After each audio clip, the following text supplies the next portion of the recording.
All right, y'all. Welcome. Happy Thursday. Thanks so much for joining us. So excited to dive into today's live sessions. We are joined by Health's head of content, Jody Tropeano, and we're going to be talking about we're going beyond strategy, we're going beyond best practices, we're going to the heart of what it means to build an agenda. And today, the heart of the conversation is the agenda is the manifesto. Whether you're joining us on Zoom or on LinkedIn Live, welcome, welcome. Um, Before we get started, just a few ground rules. We are recording, so this will be available on demand.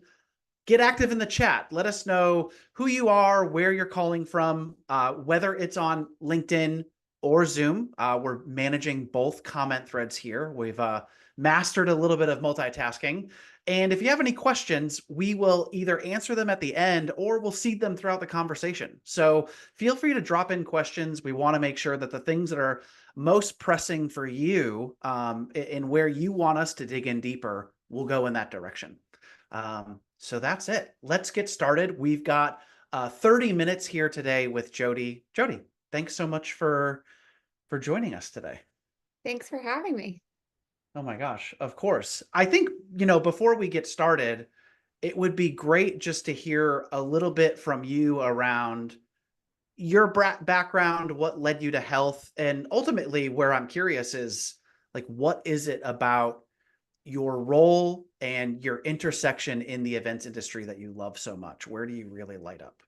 Yeah. So funny enough, I actually started my career in finance. Clearly didn't work out for me. It wasn't my passion. I felt like it was just, hard for me to get up and go in the morning. I didn't feel like I was inspired day to day. So I actually started working in events pretty early on after college, and I just loved being that connector between individuals and kind of brokering relationships and being the reason someone landed a new job or got a new friend or got a promotion. It felt really good. So I knew this was where I was meant to be. And when I started in corporate events, I was at IQBC, which I'm sure a lot of your viewers know that organization, really large global events company. You are a little limited in your creative freedom at a company like that. And I had a lot of ideas. I'm an idea person. So someone actually randomly sent me the health website back in 2017, so way before the first event launched. And I was blown away. I saw the caricatures, I saw the creative design of the website, and I thought like, wow, this is what an event should be. So I randomly DM'd my CEO, John Weiner, on LinkedIn, not asking for a job. I actually had already accepted a job elsewhere. And I just said, I love this. Keep up the good work. This is what the industry needs. Just kudos to you. And he said, we're in New York too. Do you want to come by for a conversation? We're hiring. And I thought, why not? This is serendipitous in a way. So I took the conversation with John. I really just was sold on his vision. He's an amazing leader, and I knew I wanted to be a part of it. So I rescinded on that job offer, which is not something I'd recommend people do, but it was worth it in the end for me. So I was part of the original team that launched the first health event, and I've been here ever since. That's amazing. Well, you've done incredible work building, to your point, like we were talking about the caricatures, when we were prepping for the call, like, you've built an event that is award winning, has personality and heart and something differentiated and unique to say. So congratulations. Thank you. I think before we go 4 layers deep, and I think to frame up the conversation for folks a little bit, there's a few core areas where I'm excited to dive into in terms of Jody's unique approach. And part of it starts with one, the process of identifying topics that shape the program. Two is the value of research that goes into writing the agenda. Part three is, crafting speaker selection, calls for papers, and what that looks like. And then kind of the final component is then tying that all into what does it mean to know your audience and what sets health apart. And I think before we dive into all those layers, I think what's really compelling for me, Jody, when we've connected is I think you have a really powerful ethos towards curating content for an event. So I'd love to like set the stage for everyone to kind of let them into your ethos, because I think that informs all the layers beneath in terms of how you curate content, build the agenda, select speakers. Yeah. I guess what plays in my head a lot is just don't be boring. I think every industry that, your viewers are working in, there's a lot of events, there's a lot of competition out there, and there's a lot of the sameness across a lot of different programs. So I just think, how can we be different? How can we not be boring? How can we make this more exciting? What's something that I would want to go listen to that my dad, who attends lots of conferences, he would want to go listen to? So I think you just kind of putting yourself in the shoes of the attendee is what drives me. And just that little thought, don't be boring, don't be boring. Don't be boring. I love that. And I think don't be boring guides how you're identifying topics to shape the program. So can you talk about your starting point when it Mhm. comes time to start building out your program? Yeah, What's your process and input in terms of starting to identify those yeah. topics for the year? Yeah, I mean, basically, I'm already thinking about Health 2025, and Health 2024 hasn't happened yet. So I'm a big notes app person. It's where I write down any random thought that pops in my head. So I keep kind of a running list of health, whatever the next iteration of Health or Vive, ideas of sessions. If I am watching the news and something, strikes my interest, I'll dig into it a little deeper and think, how can we, what angle can we work this to make it a session on the program? Any article I'm reading, any conversation I'm having, any random shower thought, I jot it down on that list. And hopefully by the point, for health, it'll probably be around March of 2025 when we really start to map out the agenda framework and the topics. I have a running list of 50 plus ideas already that we can go off of. So I think you always need to be thinking about the next year. You can't put a stop to it and then, when the time comes, start thinking about it, because you'll miss out on a lot of great ideas. And even the event itself, Hmm. like Health 2024 will inspire me so much for Health 2025. What's working, what sessions were really popular, what conversations are happening around the show floor. Always in my notes app, just making sure I'm making note of everything that I'm noticing. That's great. And so as you're pulling in, looking back, looking at data, qualitative and quantitative from past events, looking at what's happening in the world, in the healthcare industry, where things are moving forward. When you start identifying your topics, like what's your approach in terms of the depth and versus broadness in terms of what rounds out your agenda? How Yeah. niche do you go versus how Yeah. high level are the sessions? What's your approach? Yeah, we actually used to do it a little bit differently in early days of health, where we would have set agenda themes, which was really helpful for us to kind of wrap our brains around what are the topics that our industry cares the most about. So say we would have an AI agenda theme, a pharma agenda theme, more specifically drug discovery, let's say, and then we would pick a certain number of sessions that fit within that theme. So that was a really nice way to start out in the early days, to be able to structure the agenda and make sure we're hitting on all of the major topics.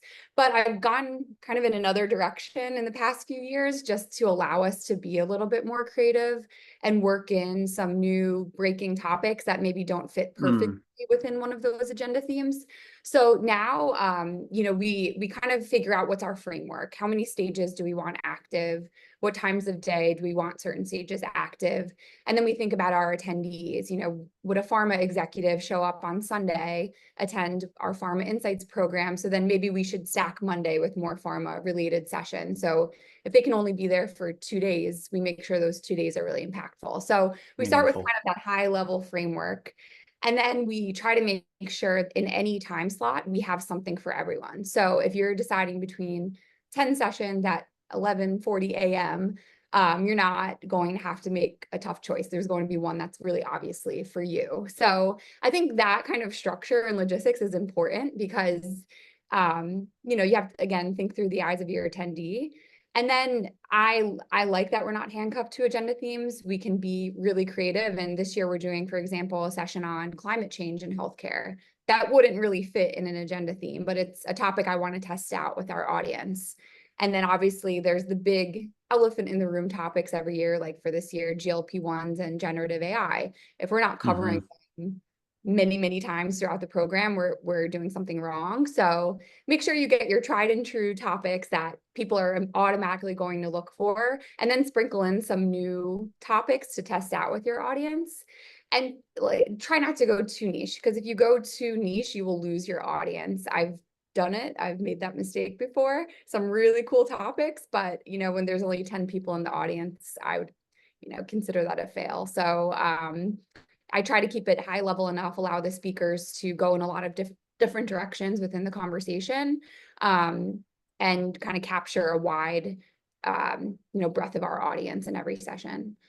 Could you actually share? I kind of want to ground this in reality. Like, can you talk about your theme this year, how you got there, and then even how Yeah. like some of the agenda fits and maybe some of the agendas adjacent? I know you've touched on it a little bit, but I thought that the way that you've built it is very compelling. Yeah. So every year we start with just kind of one really big theme that calls to us in a way. So this year, I was struck by a statistic I saw where our life expectancy actually has rebounded finally since the pandemic, when it was going backwards. But when you dig a little bit deeper, you see that yes, we may be living longer, but we are spending way less years in good health. And that number of our health span is actually decreasing when you look at the past several decades. So, what good is more years if those years are being spent in poor health, when you can't, spend them being active with your family and doing the things that you love? So that's kind of what is our true north for the agenda this year. How do we give people more healthy years back and not just more years back? So it's broad enough that we can fit in a lot of different topics, whether it's how do you pay for healthcare? How do you access healthcare? How do you work on, personal wellness initiatives and eat right and move more, have access to green spaces?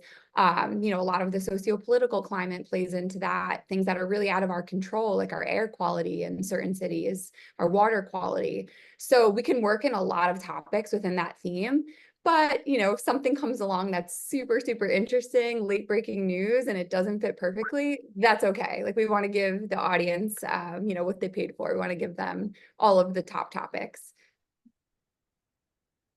And I think something that I also have appreciated hearing from you is that so much of the topics, like there is a qualitative versus quantitative approach where there is research behind what you're doing, but there's also a collective, this is what our team cares about. This is where our team, like from a human emotional Mhm. point of view and point of standing, where right, like our health is extremely personal in terms Yeah. of how we live out our lives, and that's actually like feathering in with Mhm. your agenda, which I just think is super, super powerful. What Yeah. are oh, sorry.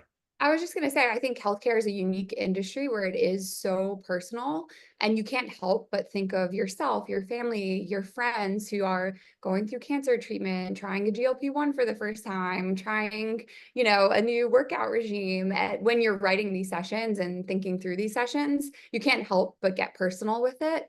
But I think that's okay, because our attendees will do the same. When they're sitting in the audience and a speaker mentions something, like they're going to think, oh, my father just went through that. My husband is going. Mm, So I think we always make sure that we have that personal element across the program, and that our speakers are comfortable getting personal too on stage, because I think it just connects the dots a lot more for people. yeah, I really love that. I think I don't know. I'm as an event marketer, like I'm even sitting in my own day to day, and I'm kind of, I don't know, you're forcing me to gut check myself a little bit, because I think sometimes my brain and my way of curating an agenda or a program myself is about like research, SEO, optimization, like and it's there's part of the magic of what helps you differentiate is like we have to come back to ourselves. We have to come back Yeah. to like what is real and human and personal, and it's a part of knowing like who are we as a company, who are we as a people that make up this Yep. company, what do we believe and care Mhm. about in the world. And like to me, that is like it's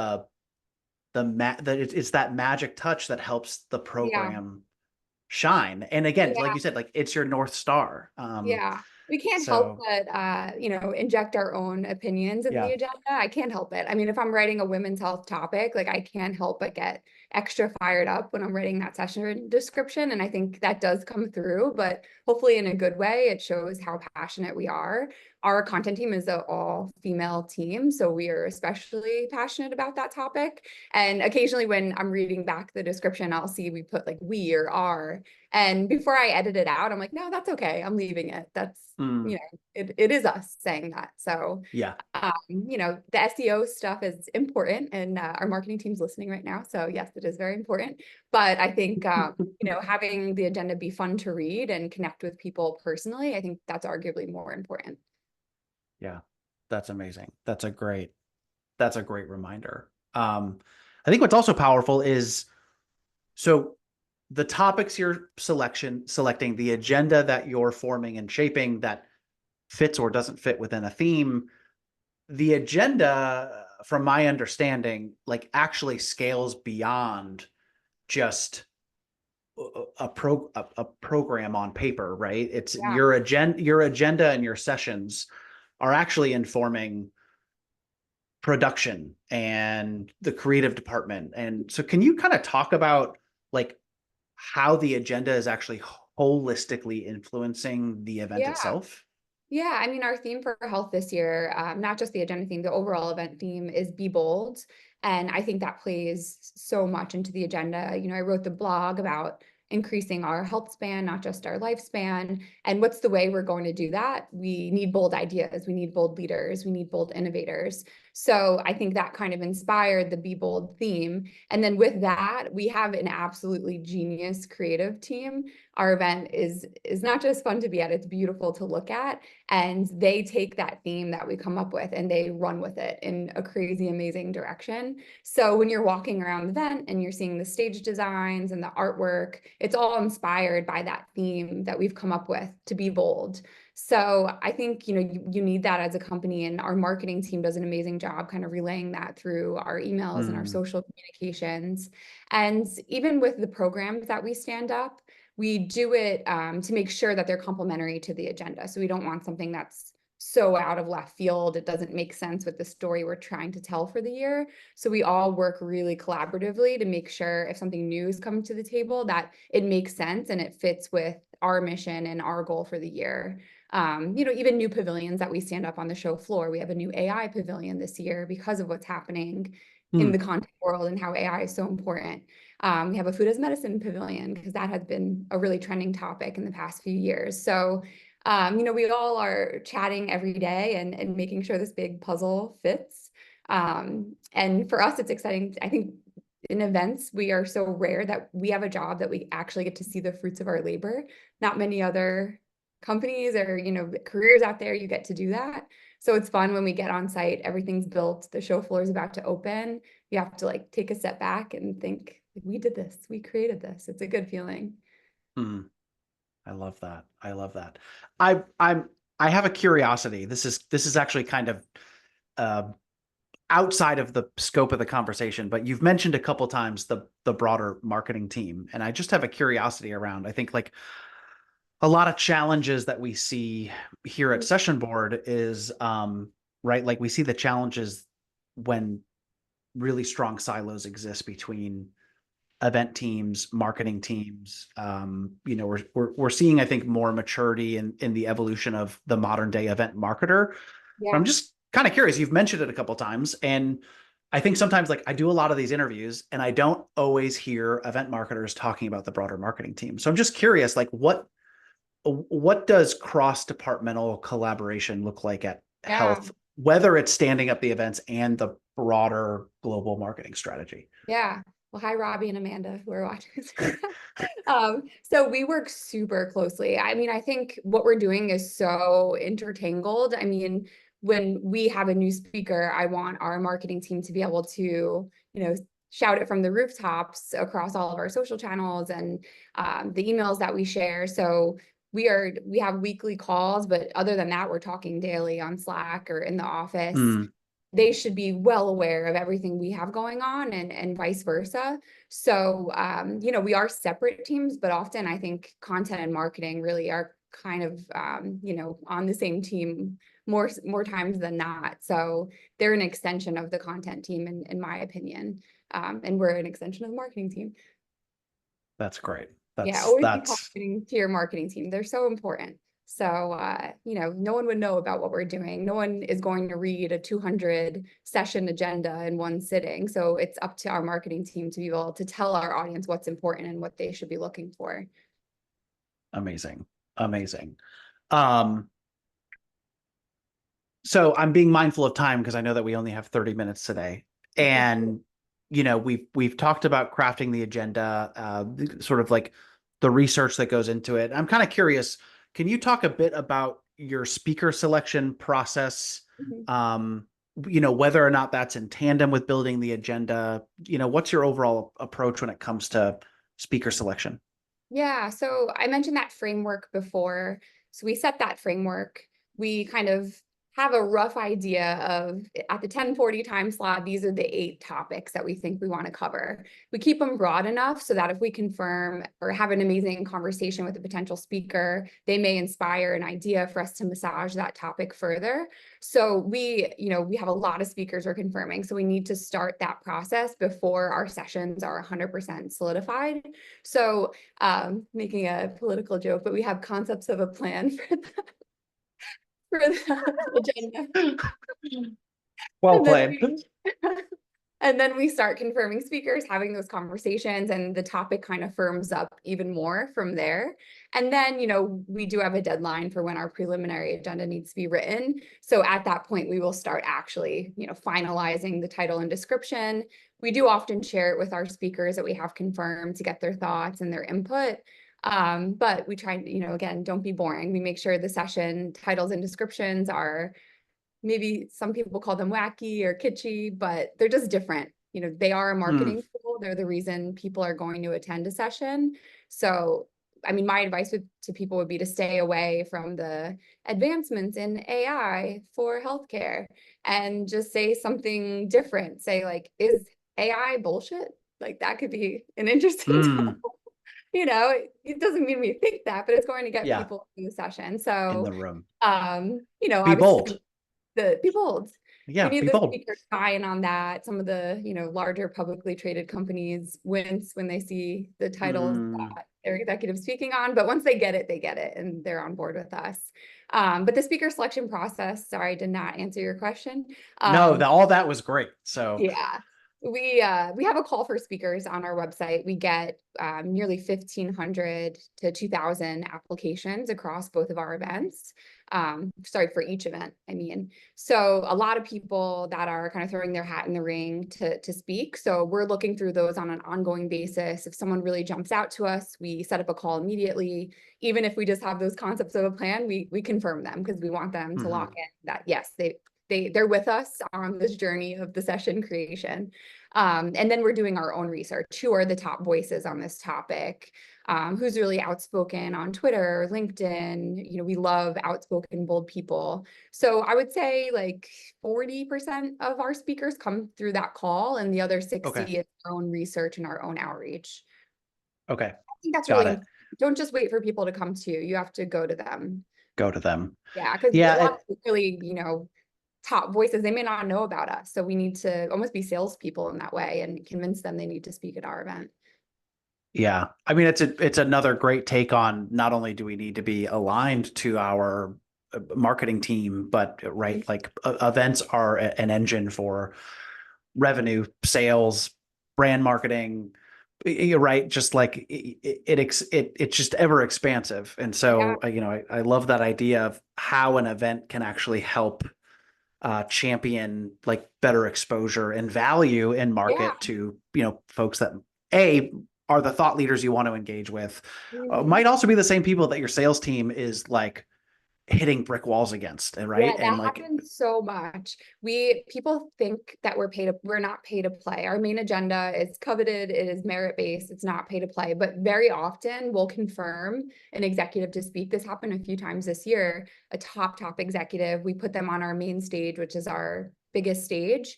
And then they think, oh, our CEO is going to be there. We should have a bigger presence. We should make a bigger splash. And then they end up sponsoring. So it really works in tandem really well, the sales and content team.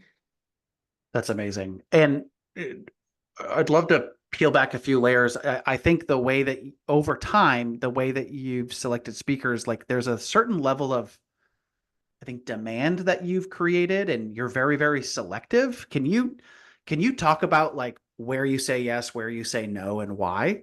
Yeah. And Yeah, well, actually, we have a new rule that we've applied this year where if you spoke the last 2 years at Health, you would be ineligible to speak a third consecutive year.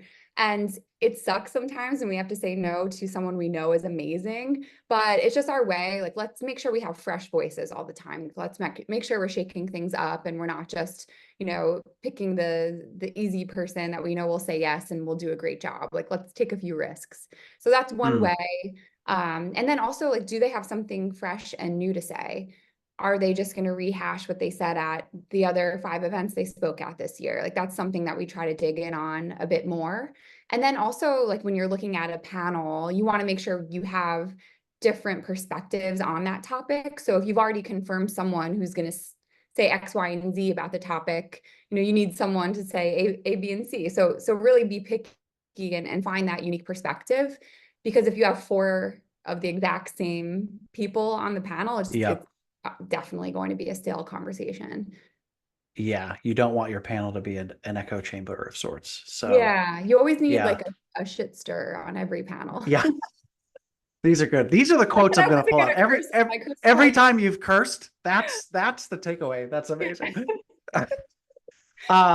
We only have a couple minutes left, and I did want to touch on like the steps you take to know your target audience. And there was actually a great question. It was actually on LinkedIn Live. Leah, if you're still watching, thanks for joining. Leah had asked if you could elaborate more on your research process for determining topics and titles that resonate with your audience. So I actually kind of wondered if we could, kind of knock out the audience portion, kind of leading with that question. It was a great question. So Yeah. yeah, what are the steps you take to know your target audience? How do you know what resonates? Yeah. I mean, over the years, in every single time slot on our program, I walk our stages are on our show floor. So I walk the show floor and our team keeps a note. Okay, this session, full standing room only, this session, not many people. And after 7 years of doing this across both Health and Vive, you kind of get to know the topics that are going to hit and ones that are not. So that's one way I do it. We look at the data, it's not just us eyeballing it. We do have that data that we track. And then Hmm. also the engagement year round. We do year round webinars. So we know which topics are getting a huge audience for our webinar series.